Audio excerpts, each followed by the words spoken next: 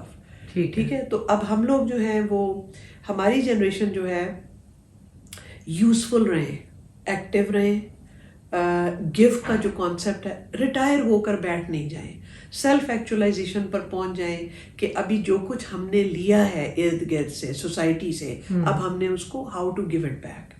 وہ that is, یہ بیٹھ کے جانا صرف اور کچھ نہ کرنا activity, that is not a right thing. صحیح بات ہے. اور اب دونوں آپس میں کیا کریں کہ ہماری جنریشن بھی پروگریسو رہے. ان فیکٹ یہ ایک حدیث ہے کہ آپ اس طرح نہ ریز کریں بچوں کو the way you were raised. ان کو مت کہتے رہیں کہ ہماری جنریشن میں تو ہمیں تو جوتے پڑتے تھے, تم لوگ اسپوائلڈ ہو. یہ دس از ناٹ آن. آپ خود پروگریسو ہوں, اور ان کو, میرا یہ مقصد ہرگز نہیں ہے کہ جو مرضی کرنے دیں, لیکن پروگریسو ہوں اور ان کے ساتھ دوستی رکھیں. اپنا لیول ان کے ساتھ ایسا کر لیں کہ you are friends with your kids, with younger generation, enjoy کریں ان کی کمپنی اور ان کو سپورٹ کریں, and they will be so that there is a mutual understanding between the two generations. بہت زیادہ جو ایک کیا اس کو کہتے ہیں وکٹورین ماں باپ نہ بنے کہ یہ ہم بہت زیادہ وکٹورین ماں باپ ہیں, عزت ہے, ایموشنل بلیک میل ہے, وہ چھوڑ کے اپنے ذرا گارڈ لوور کر کے, اپنا اسٹینڈرڈ بھی لوور کر کے ان کے ساتھ دوستی کا رکھیں تو کمپنی بھی مل جاتی ہے اور وہ ڈرتے بھی نہیں, آپ ان کو گائیڈنس بھی مل جاتی ہے. ان کو ڈریمز اس طرح سے دیں, جیسے ابھی میں ابو کی ایگزامپل دے رہی تھی, ان کو سپورٹ کریں اور ان کے ساتھ بڑے نیوٹرل طریقے سے, اچھے طریقے سے. مطلب اصل بات یہ ہے کہ وہ ڈر کے مارے آپ کے پاس نہ بیٹھے ہوئے ہوں, بلکہ شوق سے اور خوشی سے بھاگ کے آپ کے پاس اپروچیبل بن جائیں. ایگزیکٹلی. اب بچوں, اگر آپ ینگ جنریشن کو, جیسے ہم اپنے بچوں کو اپروچیبل بناتے ہیں اپنے آپ کو, اور نان ججمنٹل بناتے ہیں کہ ہم جو مرضی وہ آ کر آپ کو بتا دیں, ہاں رائٹ, تو آپ ان کو جج نہیں کریں گے, ادروائز وہ پھر کسی شیل میں چلے جاتے ہیں. اینی میسج جو ہماری فیملی ہے سبسکرائبرز کی, ان کے لیے مجھے لگتا ہے کہ وہ سب چاہیں گے کہ آپ آتی رہیں بار بار. میں آئی ول ڈیفینیٹلی, اپنا ملک ہے اور آئی لو پاکستان, مجھے پاکستان کی ہر چیز بہت اچھی لگتی ہے, پاکستان سے مجھے بہت محبت ہے. میرا بس یہی, میں یہ سمجھتی ہوں کہ فالوورز جو آپ کے ہیں آپا, دے آئی ایم شیور کہ ہر فیملی سے کچھ لرننگ پرلز ہوتے ہیں, جو بہت سارے لوگ آپ کو دیکھ رہے ہیں, وہ تمہاری پازیٹیوٹی, تمہاری ہارڈ ورک, تمہارا پروفیشن بھی ہے, تو وہ دیکھتے رہیں اور شیئر کرتے رہیں, سبسکرائب کرتے رہیں تمہارا چینل, کیونکہ دیر is a lot of learning moments چھوٹے چھوٹے جو آپ as you go on your life آپ پک اپ کر لیتے ہیں.